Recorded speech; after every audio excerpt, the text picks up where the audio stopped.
Rai Jogina Yadav. Rai Jogina Yadav. Rai Jogina Yadav.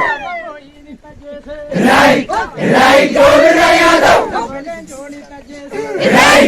Rai Jogina Yadav. Rai Jogina Yadav. Rai Jogina Yadav. Rai Jogina Yadav. Rai Jogina Yadav. Soyo ya soyo. Soyo ya soyo.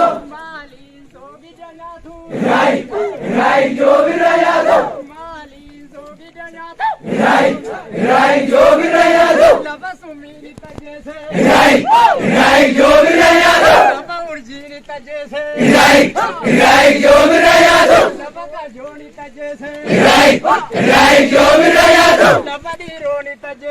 Rai Jogina Yadav.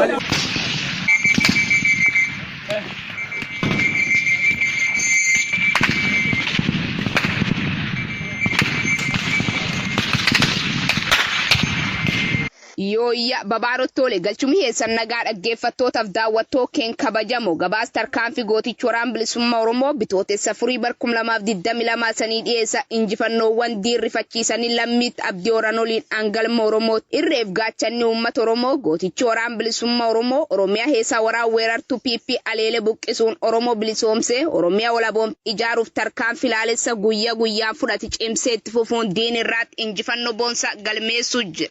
Bitootessa 2022 gootichi waraana bilisummaa Oromoo tikoota mootummaa PP haajajootii dhibbaa keessatti argaman shammagaan naannoo Naqamtee heessa ukkaamsuun kalee naannoo gaba sanbataa jedhamee beekamu kana Naqamteef siree gidduutti argam keessatti tarkaanfii heeddeebii hin qabnerraa fudhatee jira.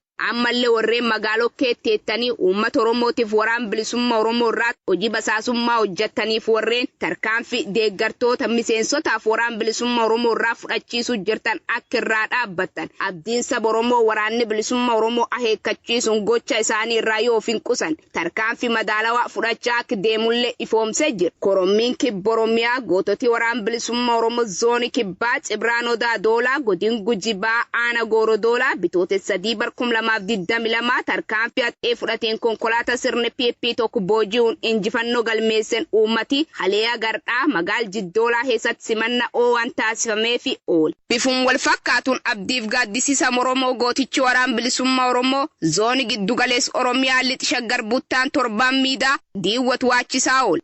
Godin lixa shaggar aanaan miidhaqanyi gandoota 25 qabdi keessaa gandi magaalaa tokko malee gandooti 24 harka waraana bilisummaa Oromoo haturayyoo ta'u waraanaaf dabballoonni PP dhugaa kanaaluuf humna waraanaa qabattee ololaaf miidiyaa OBN qabachuun gar magaal ziqqoo gaba qidaame akka qajeelti bitootessa 2022 ganam keessa naannoo sa'aatii 12 gootichi waraana bilisummaa Oromoo zoonii giddugaleessa Oromiyaa lixa shaggar buttaan torbaan miidhaa magaal aana beellamii irraa fageen gabaabar taa'e eegaa hatur sa'aatii 7 daqiiqaa 45 irraa eegale magaal seenuu waraan faashisti PPtiif dabballoo sirnichaa irraa tarkaanfii laalessa fudhatee 5 ijjeese torbamada dandammiin qabneen adabe tarkaanfii hanaan kabaraaruddu waraan faashisti PPtiif jaliyaateen isaanii gaazexeessota OBN dabalatee hojii dhufaniif anqachuun gar magaal dhufaniif deebi'anii jiran. Gootichi waraana bilisummaa Oromoo aga Oromiyaa walaboomtutti falma hidhannoon lakkisu horaa bulaa deebana injifannoon uummata Oromoo.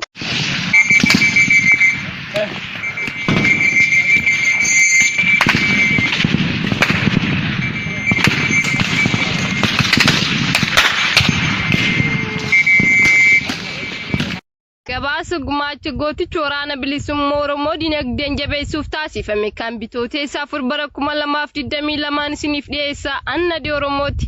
Sabboontotni ilmaan Oromoo qabsoo ofirratti hirkannoo oboon taasisaa jiru. Dinagdeen tinni sun galma akeekameef akka ga'uuf gumaacha taasisan jabeessanii itti fufanii jiru. Gurraandhala 21 bara 2022 sabboontuun Oromoo baha Oromiyaa biqiltuu lammii lakkoofsa tokko jedhamuun beekamtu woboof qarshii 10,000 gumaachuun hanga hiree murteeffannaa Oromootti deeggarsa taasistu akka itti fuftu beeksisteef. Sabboontotni ilmaan Oromoo maandhee garaagaraan ijaaramuun gumaacha taasisan jimsanii jiru. Akka kanaanis maandheen qeerroo gada basaasaa qarshiin Impaayera Itoophiyaa 1,134 galii taasisaniiru. Akkasumas maddeen qeerroo xumura dhoombirii qarshii 1,113,400 wabboof gumaachanii jiru. Maddeen hambaa wareegamtoota qabsoo bilisummaa Oromoo qarshii 4,500 gumaachanii jiru. Maddeen bakkalcha barii qarshii 4,600 gumaachanii jiru. Maddeen guutamaa hawaas qarshii 16,000 abdii fi gaaddisa Oromoo wabboof gumaachanii jiru jechuun gabaasa jajaa olaanaan dhaabaa warra biyyoolessa Oromiyaa qaqqabsiisaniin beekuun danda'amee jira. Nutis galanni keessan bilisummaa haa ta'u ittiin jenna horaa bulaa deebanaa injifannoon uummata Oromootiif.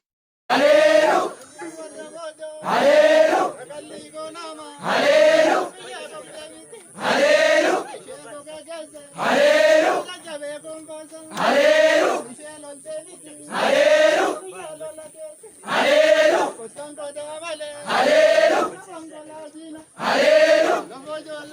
Haleelu! Haleelu!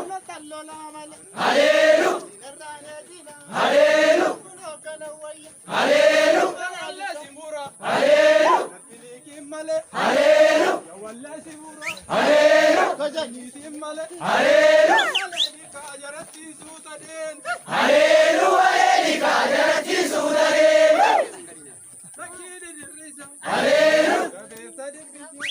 Haleelu!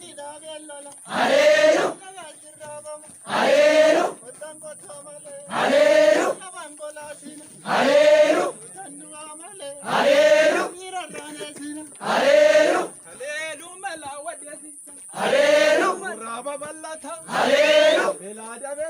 Haleelu!